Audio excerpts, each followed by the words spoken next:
So,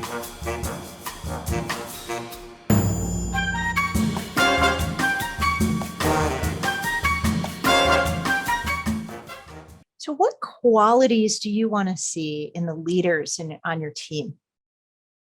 So first and foremost, one of the great hallmarks of success in the organizations that I've had a pleasure of being a part of has been the leadership. And really it's the leaders that are demonstrating a true commitment and followership to the organization. Maybe 10 or 15 years ago we called that servant leadership, and I think that terminology has probably gone out of fad a little bit, and now we call it transformational leadership, or we've got some other definitions for it, but it really comes down to folks who are really in leadership positions so they can enable the success of others. And they do that in so many different ways. And within my current team, I have got some great examples of that I'd like to share.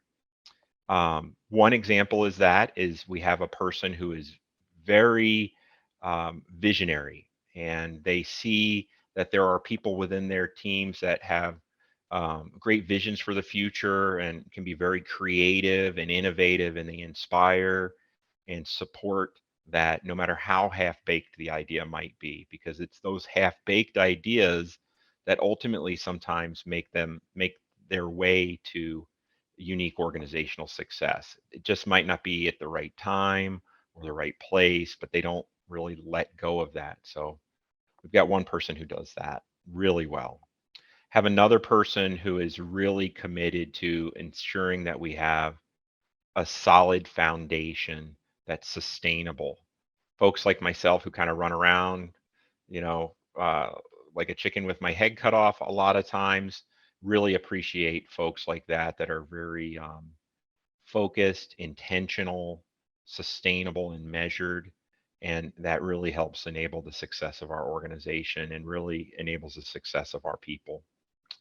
And then additionally, it's folks who are really those almost begrudging leaders who are really functional experts that are so very well respected by our operational groups and the folks who, as a learning organization, that we're here to support.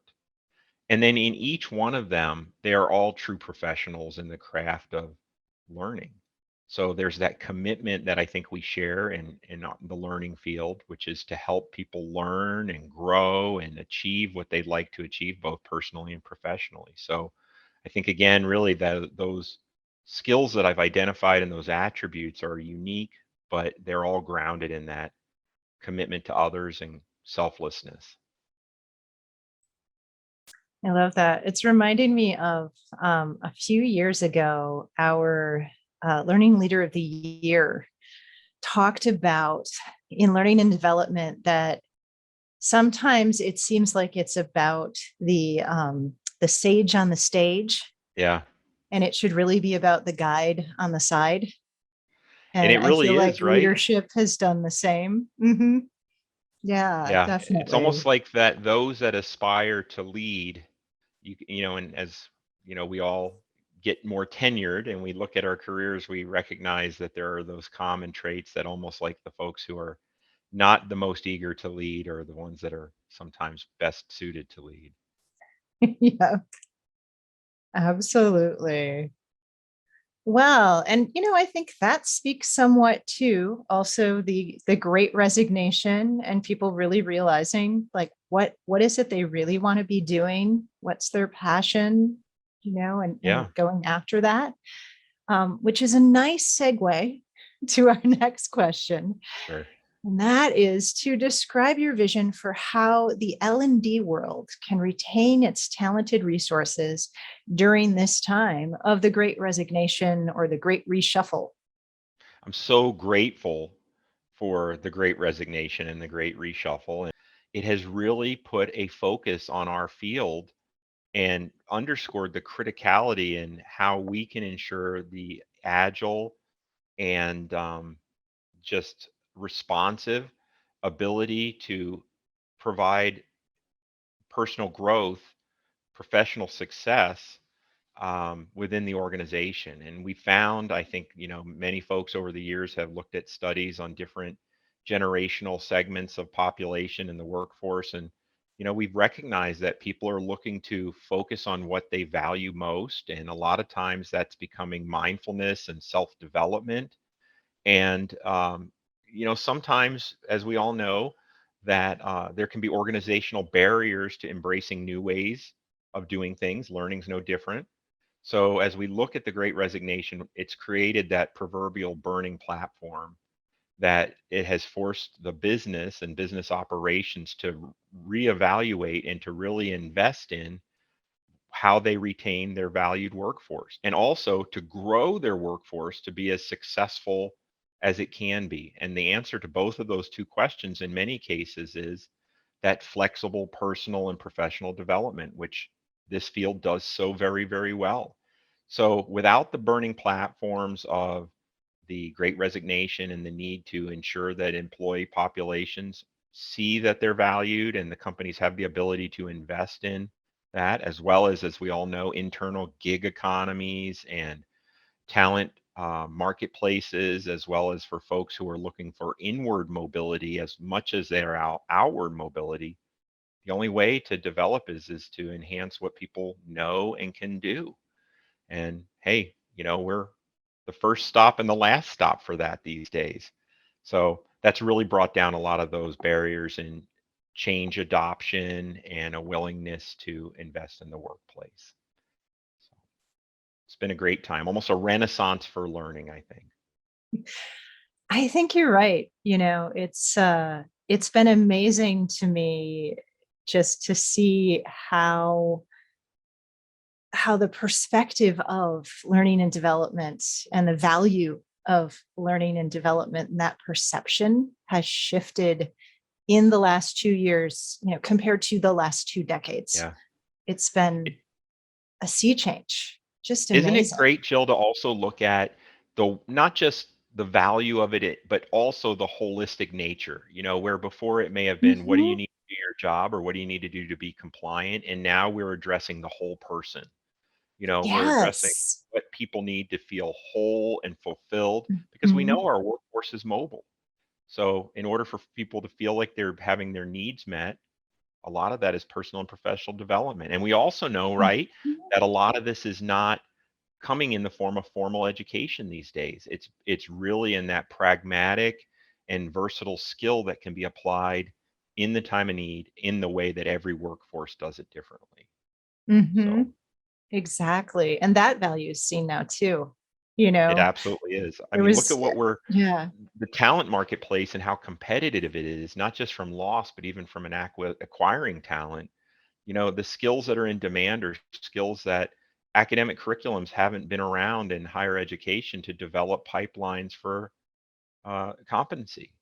So, only game in town. It's a great place to be. It's good job security for us. This is true. Learning for behavior change is something everyone seems to understand now, which is so exciting. I remember I think it took like 5 years before my aunt actually understood what it is I do. There was just this moment where she went, Yeah, oh, okay, now I get it. that's right. I think it's also because there's such an expansion in how people learn and what they do in their own personal and Mhm, consumer lives. So now we have those parallels to pull on because people expect that consumer-like experience inside the workplace. mhm. Absolutely. All right. We have 6 minutes left if we're not going to keep you over time. So I'm going to go to your last question.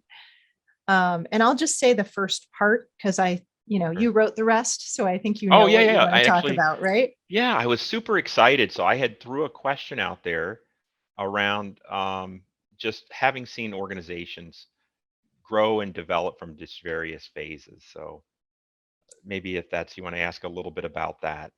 Sure.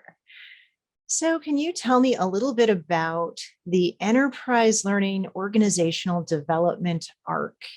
How has that journey unfolded, and what was the Yeah. vision for it?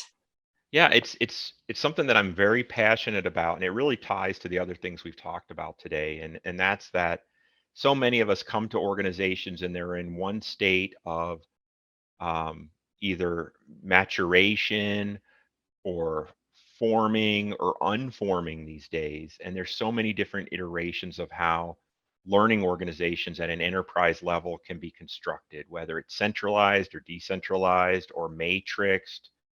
And as we talked about a little while ago, there is often scarcity in terms of the resources necessary to truly fulfill the enterprise needs. And that's just not just the operational work needs, but like what we already talked about, which is in terms of the workforce employees needs. So I've had the great pleasure over my career to have been able to work with a number of organizations that are in various stages of either regrounding themselves in what's important or trying to become more efficient or really try and become more effective in what they do. And then ultimately all of those are always looking to better the employee experience.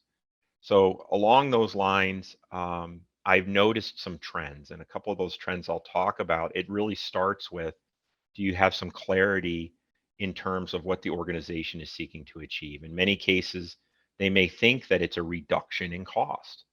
And as you begin to unpack that, you recognize that it's not necessarily a total cost reduction, but it's really trying to understand how employee knowledge and proficiency can improve the operational outcome. So then it's helping to educate your C-suite partners around the value of a learning organization, the value of employee performance, and then that's where we get to go into our toolbox.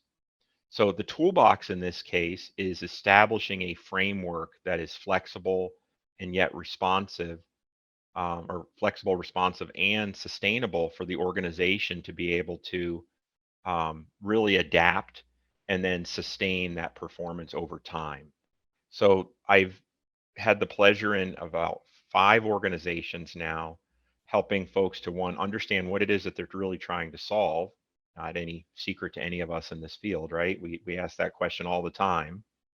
The second thing is giving them a framework by which they have the ability to communicate the value of the organization, as well as directly tie this in a responsive manner to the performance of the specific functional areas. The other thing is then once they get the framework in place and they can consistently communicate its value, it's the ability to drive that continuous improvement. And then ultimately to support that leadership team that you have to have in place as you really make this real. Because no one person can obviously do this themselves. It's the result of teams that come together, that recognize the priorities and the areas of opportunity, and then drive to success. So the really great thing about where I happen to be at Xcel Energy right now is I'm really enjoying seeing this stop becoming my idea. And it is now the idea of not just the leadership team, but the instructors, the subject matter experts, the instructional designers, our developers, our learning consultants. And that's really neat. It's almost like when you were to watch a child kind of ride off on the two-wheeler after you pull the training wheels off. And the outcome may be completely different than I envisioned it when I first got to one of those 5 organizations, but that feeling at the end is pretty consistent. And I think that's also in line with kind of our topic today around leadership. And leadership, again, comes in many, many different ways. And a lot of that is that humility, that willingness to understand what folks need and what organizations need to be successful and to adapt selflessly to support and deliver.